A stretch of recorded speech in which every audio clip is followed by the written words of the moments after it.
ಯಾಕೆ ಬಾಮೈದ ನಮ್ ದಾವಡಿ ಕಡೆ ಬಂದೇ ಇಲ್ಲ? ಏನ್ ಸಮಾಚಾರ? ಅಕ್ಕಿ ಗಿಕ್ಕಿ ಎಲ್ಲ ಸಾಕ್ಬಿಟ್ಟಿದೆ ಅಂತೆ, ಟೂರ್ನಮೆಂಟ್ ಎಲ್ಲ ಸೇರಿದೆ ಅಂತೆ.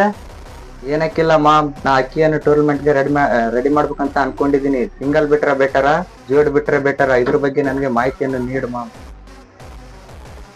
ಬಾ ಬಾಮೈದ, ಮಾಹಿತಿಯನ್ನು ತಿಳಿಸ್ಕೊಡ್ತೀನಿ ಬಾ. ನೋಡು ಬಾಮೈದ, ನನ್ನ ಅನುಭವದ ಪ್ರಕಾರ ನಾನು ಮಾಹಿತಿಯನ್ನ ತಿಳಿಸ್ಕೊಡ್ತೀನಿ ನಿನಗೆ. ಆಯ್ತು ಮಾಮ್.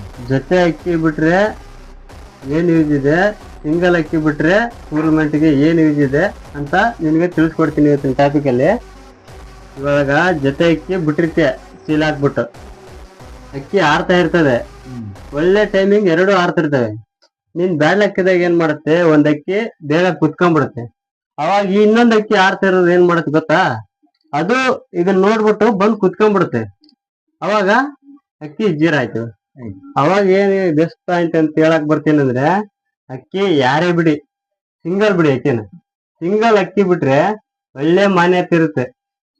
ನೀವು ಸೀಲ್ಗೆ ಎರಡಕ್ಕಿ ಬಿಟ್ರೆ ಅದು 12 ಓವರ್ ಆಡಿದ್ರು ಏನು ಯೂಸ್ ಇಲ್ಲ. ಜೊತೆಲಿ